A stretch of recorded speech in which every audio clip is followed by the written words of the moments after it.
Hey there, everybody. Thank you for joining us on the Thursday Night Hockey Show. I'm Dave Valente. This week, we are going to sound like an infirmary because many big players are out, some long term, and we'll get to that in just a moment. But let's take a look at the tonight's schedule. It's another busy night. Of course, Thursdays usually are a Thursday night, are usually a busy night in the National Hockey League. So tonight, we've got actually, let me scroll back up here. The Hurricanes and the Lightning are facing off at 7 p.m. In Tampa. Should be a good matchup. The Golden Knights, also at 7 p.m. The Golden Knights will be hosting the Senators, or I'm sorry, the Senators will be hosting the Golden Knights. The Capitals will be in Detroit to face the Red Wings, also at 7 o'clock. At 7:30, we've got the Bruins and the Rangers. Should be a marquee matchup between two of the top teams in the East. That'll be at Madison Square Garden. The Canadians will be in Winnipeg to take on the Jets at 8 o'clock. The Islanders and Blues will go at 8 p.m. as well. That's in St. Louis. Uh, in Minnesota, the Wild will host the Kraken. The Kings will host, or the Kings will be in Chicago to take on the Blackhawks. The Preds will be in Calgary to take on the Flames. The Devils will be out west taking on the Oilers, continuing their Western Road swing. Pure West Coast battle. The Ducks and Canucks will be at 10 p.m. in Vancouver. And the final game of the homestand for the Arizona Coyotes before they go on a month-long trip out all over the place, really.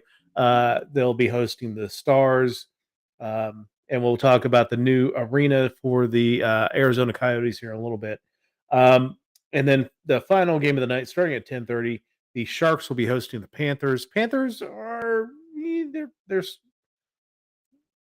they're not doing great. I mean, they lost to Arizona in the new in the Mullet Arena there in Tempe, Arizona. So, um, hoping to get things right on the West Coast road trip for the Panthers. So,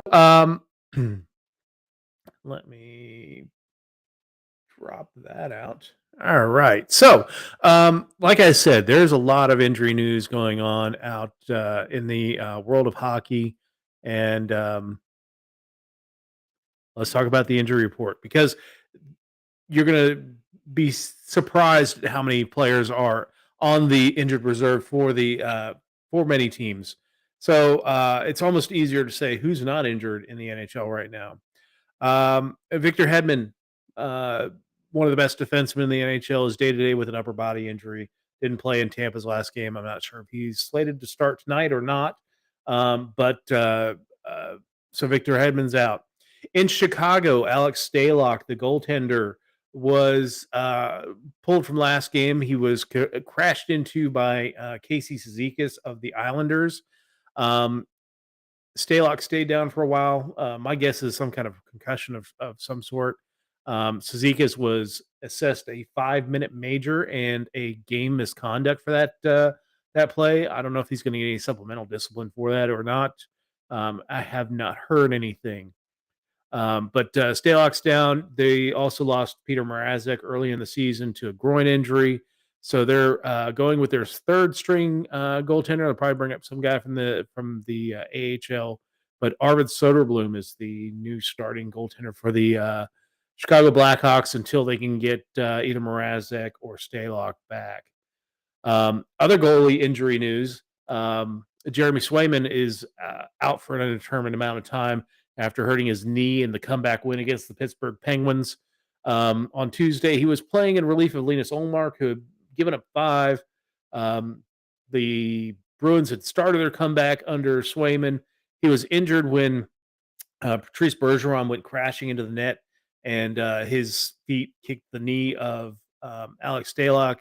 His foot was on the post, and his knee bent in an unnatural direction. And it was very hard to watch. But Keith Kincaid has been called up by the Boston Bruins to be backup to Linus Olmark, who now takes over as the goaltender for the Boston Bruins. Let's see. Anaheim, Jamie's Drysdale is now out for 4 to 6 months with a torn labrum in his shoulder that will require surgery. He hurt that last Friday against Vegas. Good young player. Sad that he's going to be out for 4 to 6 months, but he future's bright for that kid. He played really well in the time that he was on the ice for the Anaheim Ducks. The biggest acquisition for the New Jersey Devils, Andre Palat, in the offseason. He is out, and they have not determined how long he's going to be out for, but he just had surgery on his groin. So, it's going to be a while for Andre Palat. I would say at least a couple months before he can come back. Those groin injuries, especially where you got to have surgery, that probably will impact him the rest of the season. Chicago defenseman Seth Jones is out 3 to 4 weeks, so about a month for Seth Jones. He has a thumb injury, is injured in the OT loss to the Sabres, but finished that game and actually had an assist in that game. But 3 to 4 weeks, he had to have surgery on the thumb and will be out for a decent amount of time for the Chicago Blackhawks. The Flyers, Sean Couturier is out 3 to 4 months. Now, Couturier has not played at all this season. He was injured last year, hadn't played a game since December of last year with a back injury, and he was brought back to. They had him cleared to play in the preseason, never played, never practiced. He had inflammation of the back, so they're going back in. Sorry for the pun. To fix the residual issues of his back. This is concerning because back issues tend to linger, and once you have a back surgery, it kind of keeps multiplying. So, hopefully, for hoping good outcomes for Sean Couturier, he's a good player. But yeah, he's out. They have not put a timetable for his return. Probably could miss the entire season just based off of having to go back in and fix what they didn't fix the first time. More injury news for the Flyers. James Van Riemsdyk, he's out 6 weeks following surgery to repair a broken finger hurt blocking a shot against San Jose on Tuesday. So he's out for an extended period of time for the Flyers. The Flyers have scuffled a little bit since their hot start, and losing Van Riemsdyk is not going to help them. The Capitals, now the Capitals are the Walking Dead right now. They are just wounded all over the place. They've got Connor Brown is now likely out for the remainder of the season with a torn ACL that was suffered against Vancouver.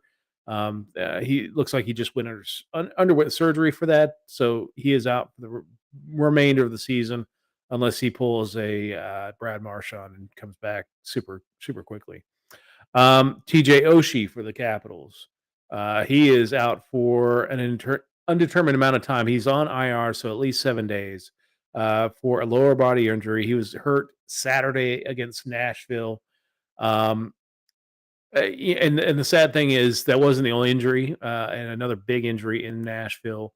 The defenseman John Carlson is also injured. Was also injured in that game. Both guys were taken out in the first period. The Caps were also without Beck Malenstein, a young player that's kind of a floater between AHL and NHL. Probably brought in to replace one of the other guys that have been injured. And we'll go through that list in a moment. But he was injured in Tuesday's OT loss to the Vegas Golden Knights. And, undetermined amount of time for Beck Malenstein to get back in the lineup. And just think, the Caps are already without Nicholas Backstrom. We don't know when he's coming back. He had called it resurfacing surgery, which does not sound fun at all. He's out. Could be the whole season. They're not sure when he can come back. Carl Hagelin is out, long-term injured reserve, and Tom Wilson. They're kind of thinking he might be back sometime in December. So at least a little bit of good news on that front for the Caps, but they're dropping like flies in the nation capital, except for Alexander Ovechkin because the Russian machine never breaks. But despite the Caps losing all these players and being down all these players, the last 3 games they've gotten 4 points out of those 6 that they could have gotten in those 3 games. They had a win against Nashville, and then they dropped an overtime game against the Carolina Hurricanes, or shootout game against the Carolina Hurricanes, and an overtime game against the Vegas Golden Knights. So that is the injury report. It is long, it is lengthy. Lots of speculation as to why players are getting injured right now. Some people have said the compressed schedules over the last couple of years have really driven players to one, they haven't had the full access to the services that they normally do over the last few years. Some were working at a home and some were didn't work out quite as much. I almost think that players work out too much, and that that extra wear and tear on their body is not as conducive to hockey as it would be for another sport. But uh, you know, looking at the last 3 seasons, we've had kind of a compressed calendar where one season almost runs into another, And that may be a bigger issue is that some teams are just breaking down because they played a lot of hockey in the last 3 years. If you look at Tampa, they've been to the Stanley Cup final 3 times in, just a ridiculous amount of months from November of 2020 until, um, July of 2022. They've been to the Stanley Cup finals 3 times. They played a ton of games. And so I'm not surprised to see players getting injured just based off of the calendar. Now the calendar should be getting back to normal. Ending the season in June, giving the players a few months off, but they're also talking about bringing back the World Cup of hockey. It could be just a ridiculous thing for the sport to do, knowing that it needs a little bit of time to kind of rest and recuperate for what's going on. Um, so good injury news is that Quinn Hughes returned for the Vancouver Canucks. He had missed about a week, and so injured reserve, long short-term injured reserve, you have to stay on a minimum week. So he stayed on a week, came back, played in the first game against his brother Jack Hughes. Jack Hughes got the better of him in that first game, so it was a 5-2 victory for the Devils. But I'm sure the Vancouver Canucks are very happy to have Quinn Hughes back on the back end. Vancouver has also made news. They had trade this week or last week acquiring Ethan Bear and forward Lane Pedersen for a fifth overall pick going back to Carolina. And Bear is the odd man out in Carolina's defense when they acquired uh, Brent Burns and hadn't played a game this season. I thought he was a pretty decent defenseman, especially in his time in Edmonton. It's hard to be a defenseman in Edmonton, but um, I thought he would do good in Carolina, but he found himself being the odd man out. So he finds himself in a new sweater in Vancouver, and we'll see how that does. Hopefully, he can, return to a good starting form for him. Lane Pedersen was actually also part of the whole Brett Burns saga. Is that he came over with Brett Burns in that trade from San Jose. Never cracked the National Hockey League lineup. He was in Chicago, so he's a depth forward going to Vancouver. So he'll probably be on the Vancouver's AHL team. That wasn't the only thing. In a separate deal, Vancouver also acquired Jack Studnicka from the Boston Bruins in exchange for a minor league goalie and a prospect forward. So, um, not real. I hadn't heard of either. Well, I'd heard of the goalie. He's had a cup of coffee in his last name's DiPietro. Uh, had a cup of coffee in the NHL. Never. I think he's 0-2 in the NHL. So, um, but the forward I hadn't heard of. He's actually playing in Sweden for Mora IK. So it'll probably be a couple years before you see him come over to the United States if he does pan out. Um, the hot seat in Toronto. It's that time of year. Well, it's hockey season, so uh, every hockey season doesn't matter how good the team's doing. The fans in Toronto are agitating for a coaching change at every loss. And today they're planning the Stanley Cup parade because they won yesterday. So that takes a little bit of pressure off of Sheldon Keefe as the Toronto head coach. There's been lots of rumors, lots of angry noises being made by the Toronto faithful. That I don't know if I call it faithful either. They're just kind of a bandwagon fans, I guess. But I have to say that as a Sabres fan. But the Toronto Maple Leafs are the media and the fans have been chomping at the bit to make a change because the Leafs are not off to a really stellar start in the this NHL season. So they're not bad. They're you know everybody in the Atlantic is pretty bunched up. So in a week they could be in first place if they put together three good games. Although Boston would be hard to knock out at this point. Um,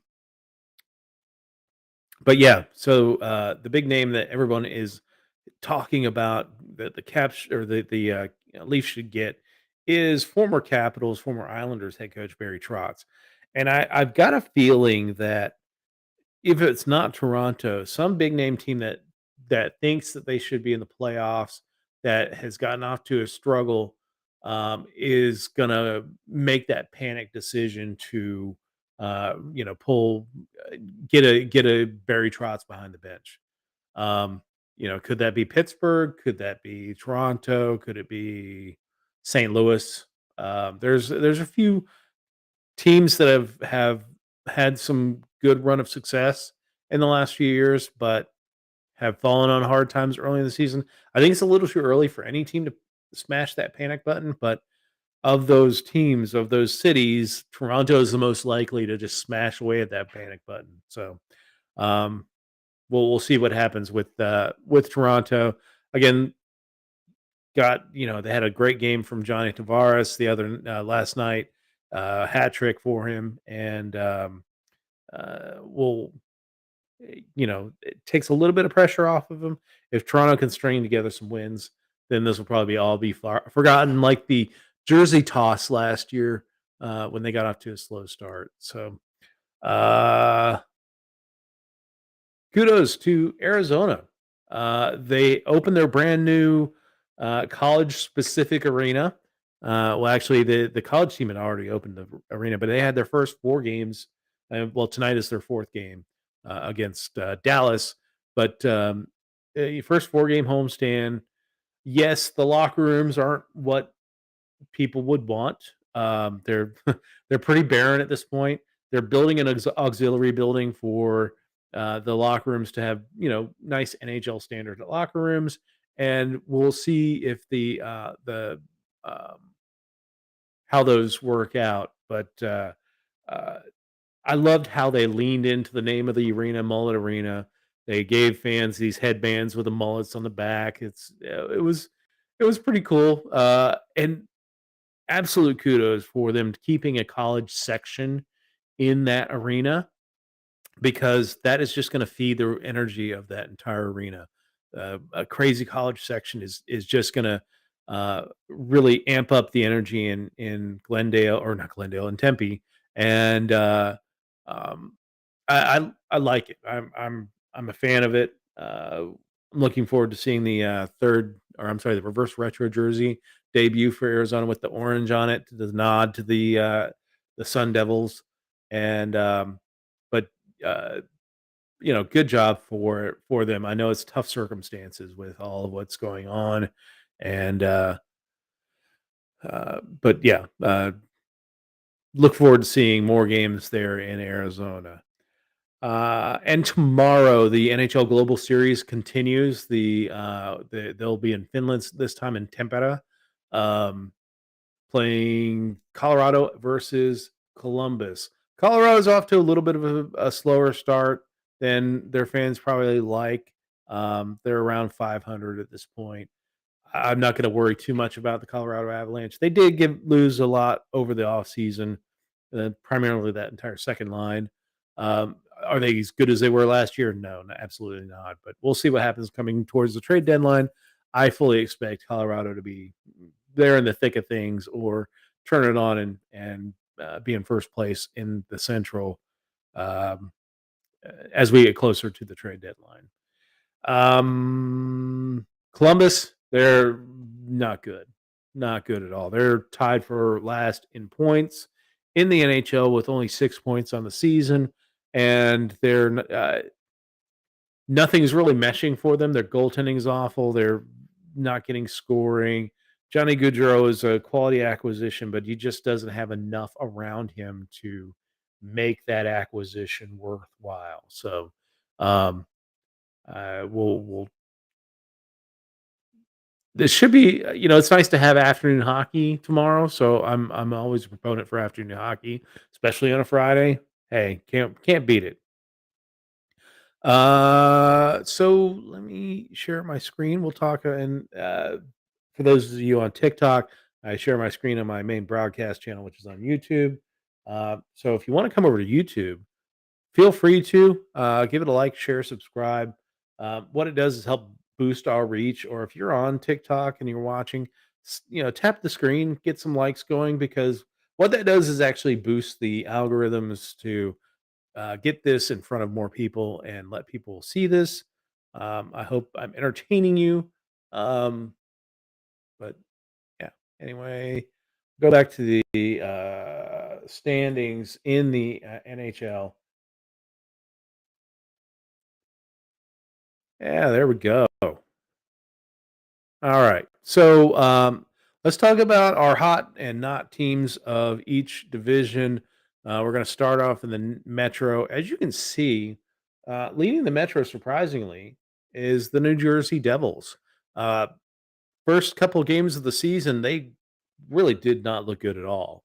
And, you know, I will tell you, there was lots of talk about, maybe firing Lindy Ruff right out of the gate. 2 games into the season, it was a little premature.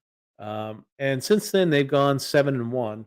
Uh, Now tied atop top of the Metro division with the Rangers on points. They have one less game played, so they take over that top spot, winning 4 in a row. Great start for the New Jersey Devils.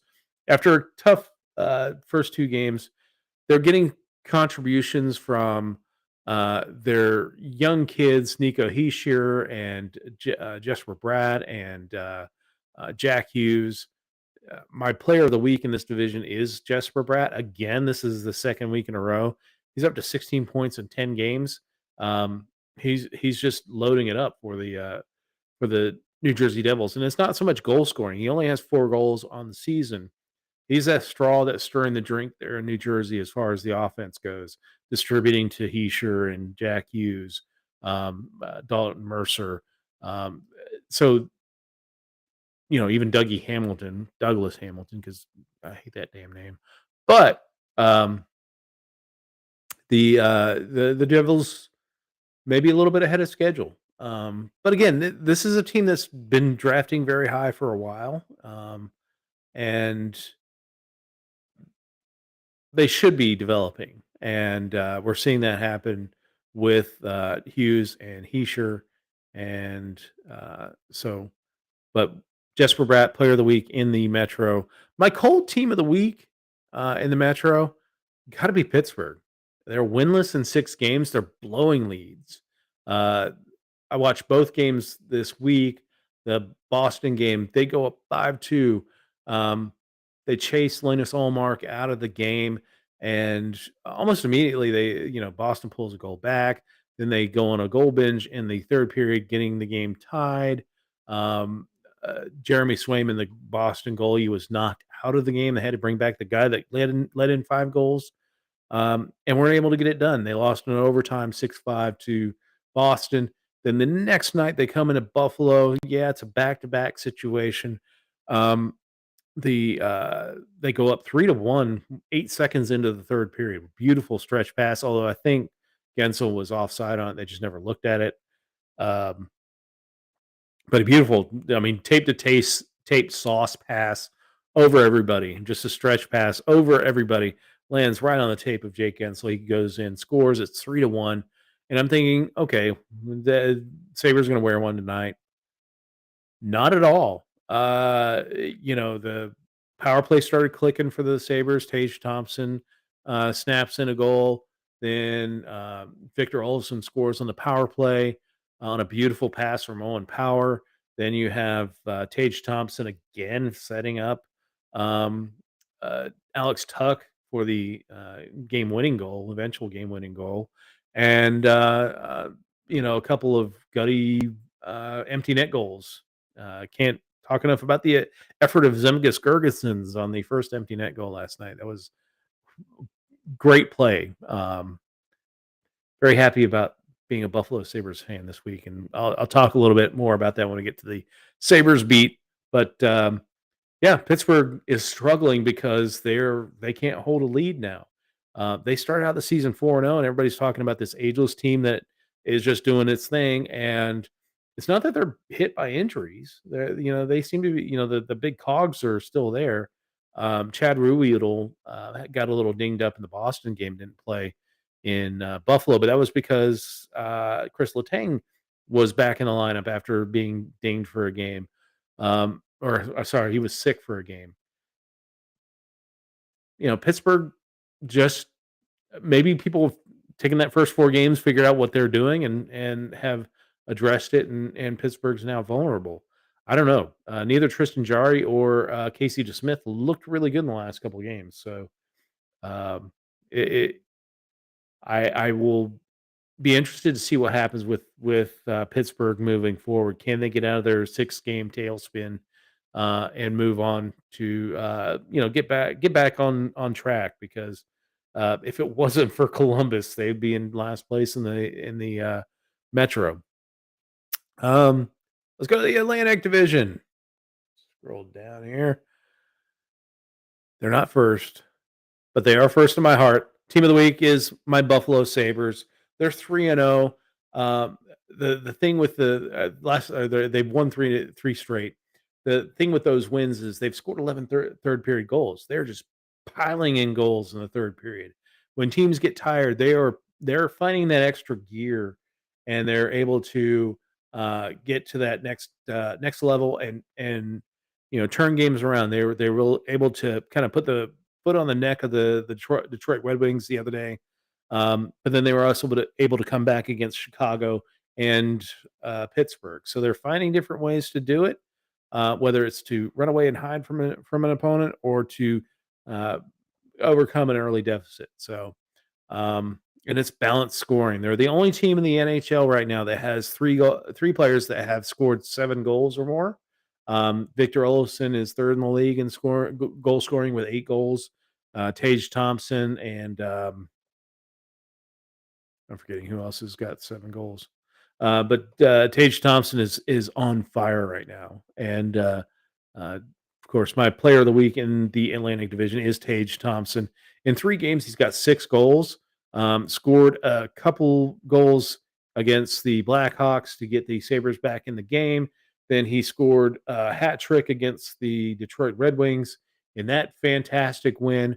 And then he got the Sabres back in the game with his goal last night. Uh, so he had a goal last night and an assist on the game-winning goal as well. So for me, Tage Thompson, uh, just he's found that gear. He had a little bit of a slow start to the season, and he's roasting, man. He is roasting, and I'm here for it.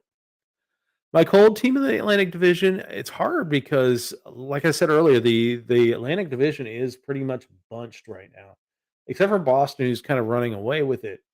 Everyone else is within 6 points of each other, but Ottawa's on a 3-game slide right now, and there's a danger that if they don't pull out of that, then they could see themselves um, once again out of the playoffs. A lot was made of Ottawa and all the acquisitions that they had this offseason.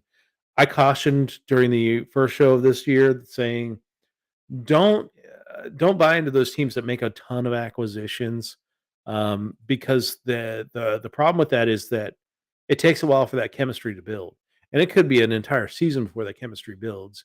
It takes some patience when you acquire a bunch of really really good players, and so we may be seeing the lack of cohesion within Ottawa. They did lose Jake Sanderson, one of their young stud centers, for the season with believe it was a shoulder injury, but yeah, he's out for the season. So no, I'm sorry, it was I think an ACL tear. So but yeah, Ottawa is my cold team in the Atlantic, not just because they're last place, but because they're on that 3-game skid. Let's go to the Western Conference and talk about my hot team of the week in the West. There we go. Team of the week in the West.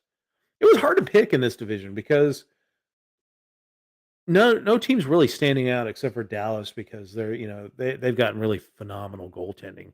But I'm giving it to Winnipeg this week. They've climbed up the charts. They are on a 1-game losing streak that lost in overtime, but they've got points in 4 straight games, a 3-0-1 record, um, and have moved up the charts in the division. They started out a little bit slow, but they're up to second in the division now, with a game in hand on Dallas. And, you know, good on them. I didn't expect a whole lot from Winnipeg this season. I thought they were going to be kind of that middle drawer team. But yeah, they're moving along. My player of the week in the division is Jake Ottinger. I mean, this guy is still just rolling. Actually, his stats have gone down from his start, but he's 5-1 now, 1.40 goals against average, and a 952 save percentage. I mean, he's solid for the Stars. If he can keep this up the entire season, then Dallas is going places. But Winnipeg's hot. Jake Ottinger's hot. Sadly, in the Central Division, the St. Louis Blues are not. They are struggle. They are on the struggle bus. They've lost five straight, and not just losing five straight, but they're getting shelled every night. 5 goals a game on average given up for the Dallas Stars. Or I'm sorry, the St. Louis Blues. They're in a tailspin right now.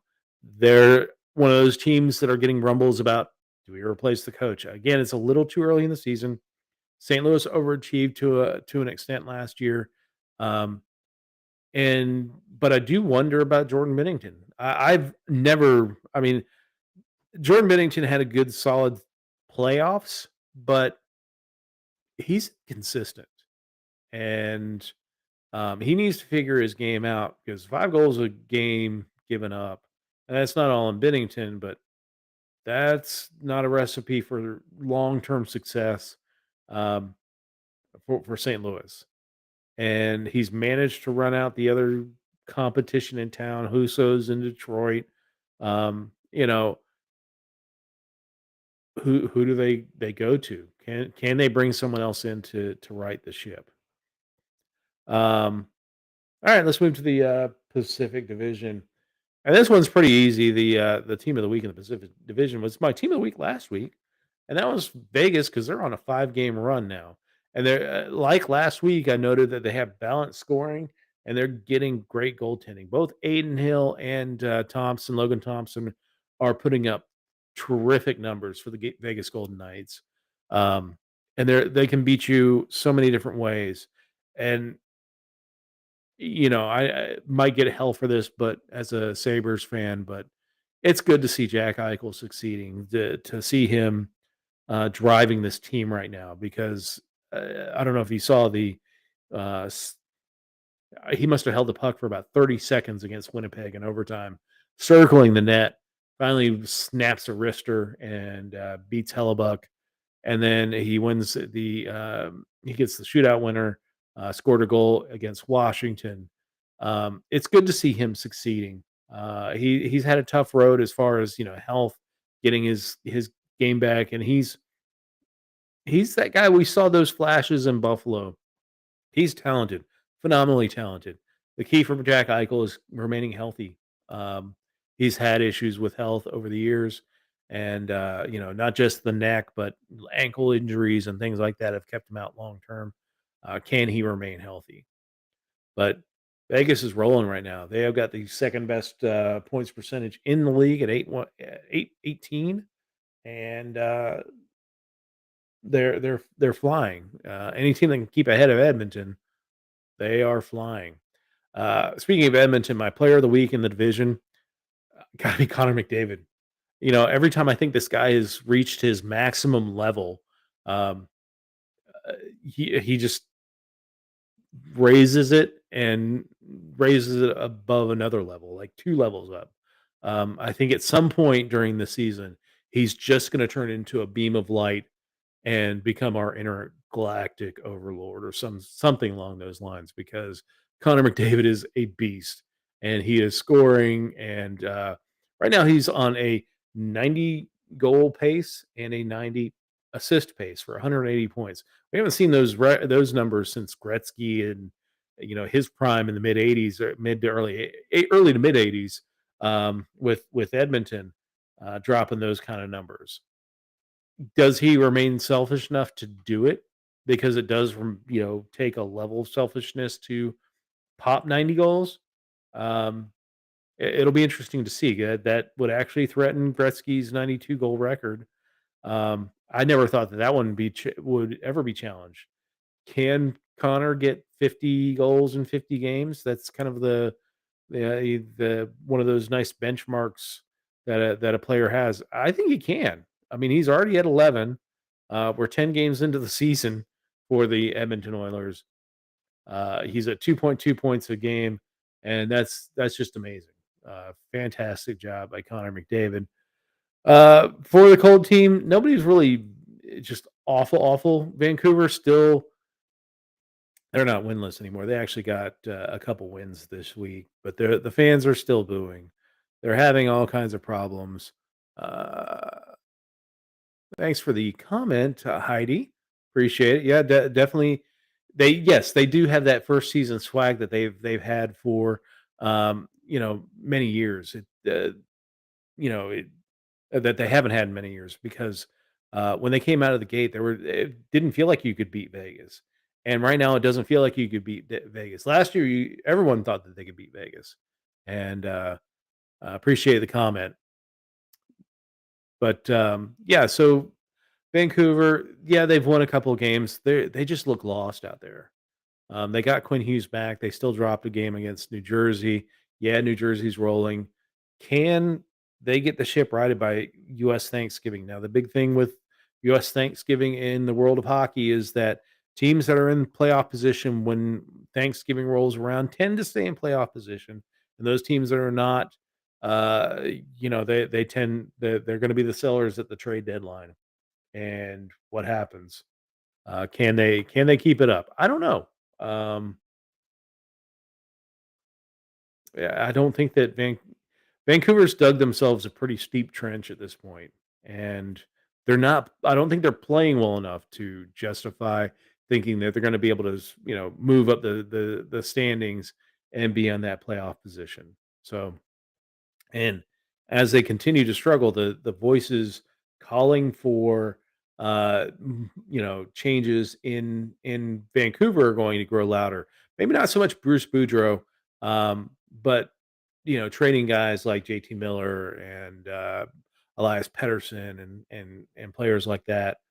The other issue is Thatcher Demko has to get better. I'm wondering if this is one of those players that has been affected by the amount of hockey that he's played over the last 2 years, or last 3 years. Um, y- the Vancouver Canucks did not trust Braden Holtby a couple years ago. Demko. They overplayed Demko last year to try and get back into the race and fell short. And it may be just that Demko has kind of hit a wall and maybe later in the season he does come back and play well, but at this point he's struggling. So that is it for that. Let me go to the score screen, but I'm going to remove this for now. We do have looks like the games are just getting underway on the East Coast. The 7 o'clock starts. The Lightning and the Hurricanes, and the Golden Knights and the Senators. Um, and then we also have the Detroit and Washington game. But let's talk about my Sabres. I am a Sabres fan. Rocking the jersey. I actually got both the reverse retro jersey and the new third jersey. The old goat heads coming uh, from China because I'm cheap and I buy the cheap stuff. But that's Buffalo changes jerseys so much. It's I bankrupt several nations trying to keep up with their jerseys. So off to China I go. But and these don't look bad for knockoffs. When you think about it, that's not bad at all. Uh, but for me, I it's hard not to get excited about what you see with Buffalo. Like I am so excited about this season. I was so excited going into the season, and they played well. They had a little bit of a hiccup there towards the end of the Western Road swing where they lost to Seattle, and then they came home and lost to Montreal. And people started thinking, "Oh, maybe this is not the team. Maybe they're gonna take a step back." But they've come back with three straight wins against two playoff teams and Chicago. Um, and it's hard not to get really, really excited, but I caution my friends that are Sabres fans that we've been here before. Over the last 4 seasons, there was the one season, the season that started in January because of COVID. The previous season got delayed, and that one never worked out at all. We were pretty much behind the 8 ball the entire time. Jack Eichel got injured. They had the 18 game losing streak. That season, I'm just going to toss that one out. But every other season, like in the last 4 years, Sabres have gotten off to tremendous starts. 2 10 game winning streaks. You know, first or second place by the end of October, and you're like, maybe this is the time, especially when we had Eichel, like, okay, we're going to take that next step, and it never happened. We were out of the race by February for having, had 10 game winning streaks in the season. We were out of the race by February. Do I think it's going to happen this time? I don't. I really don't.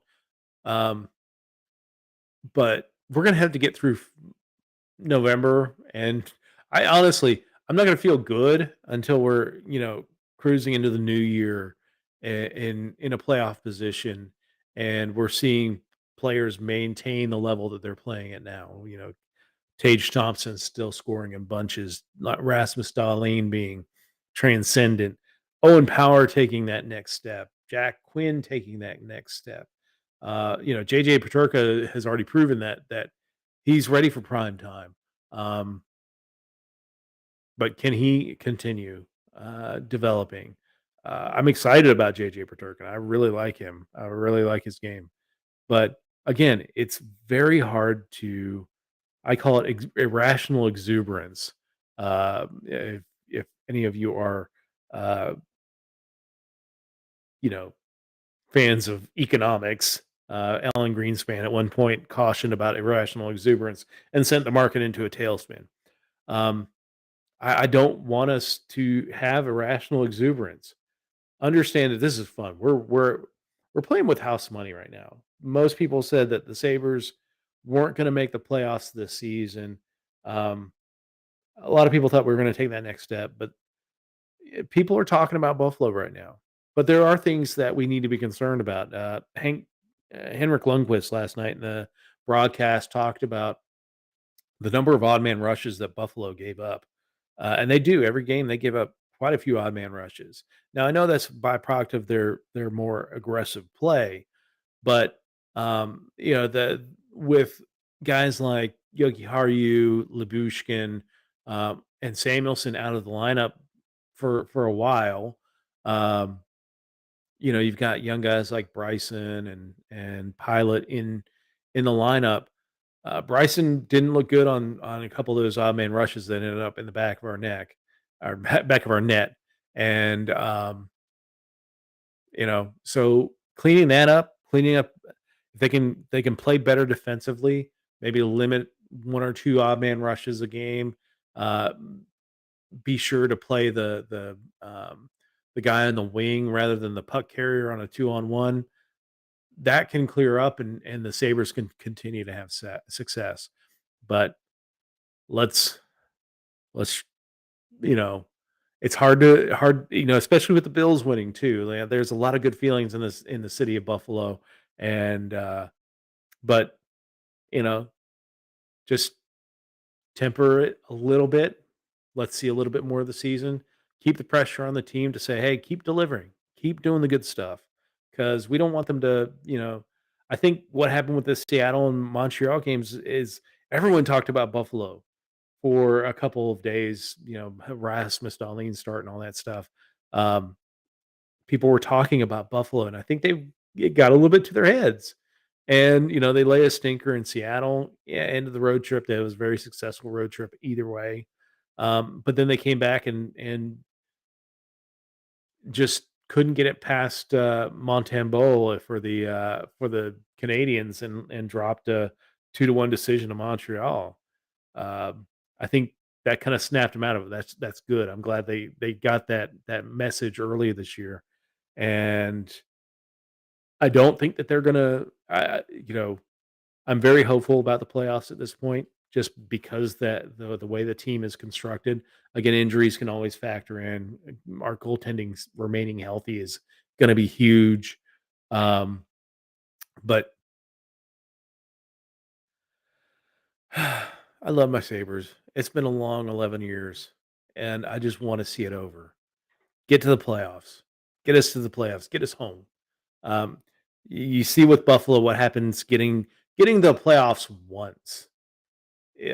What that did for the city of Buffalo and what that did for that franchise that had been wandering in the playoff wilderness for almost 20 years. Um, I'd love to see that happen with the Sabres to come from the darkness of the longest streak without playoffs in the NHL and getting into the playoffs and then becoming that contending team that we all thirst for. A lot of us, remember 99 and remember 2006 and 2007 or 2005 and 2006 and 2006 and 2007 getting so close. You could almost taste it.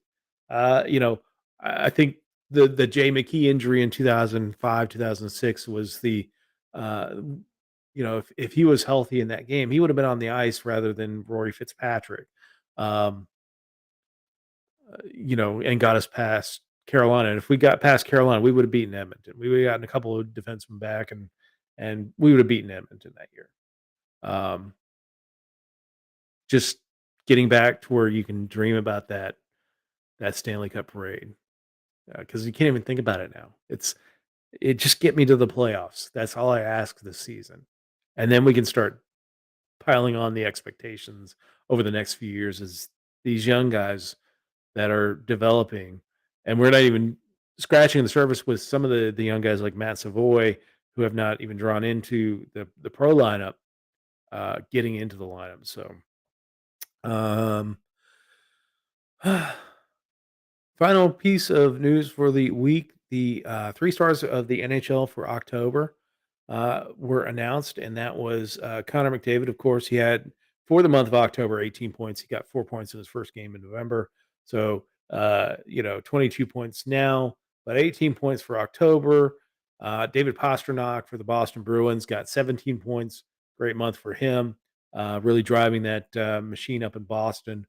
Um, I hate Boston, but I am I I'm not wearing a cap, but I tip my cap to them for what they've done early in the season because I thought that this was the year that they're going to take the step back and one of the smaller teams in the Atlantic Division, whether it was Buffalo or Ottawa or Detroit, would make that jump into the playoffs.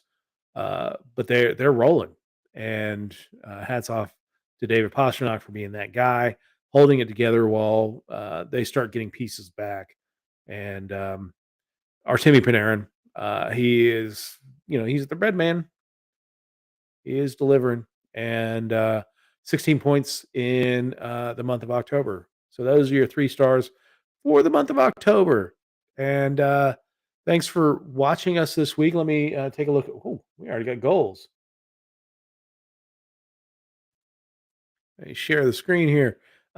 In the Vegas and Ottawa game, the Claude Giroux tallies for the Ottawa Senators to reply to a Mark Stone goal at 122 of the first period for the Vegas Golden Knights. 13:59 left in that first period, and it's 1-1. The other 2 games are scoreless, right around the same amount of time left for each of those games, about 13 and a half minutes. So scoreless between the Canes and the Lightning, although the Canes are on the power play, and the Caps and Red Wings are scoreless. So anyway, thanks for watching us this week. Really appreciate it. Thanks for the comment, Heidi. Wherever you're watching us, give us a like and a share. It helps boost our algorithm. If you're on TikTok, I appreciate you watching. Tap the screen, show some likes. To me, the likes, thanks for the likes. I really appreciate it. Um, the great thing about the likes is that it gets the show in front of more eyes, and that's what I'm here to do is to entertain. And I hope you were entertained with the show tonight. We'll be back again next week, again at 6:30 for the Thursday Night Hockey Show. So look forward to seeing you all next week. Take care, everybody.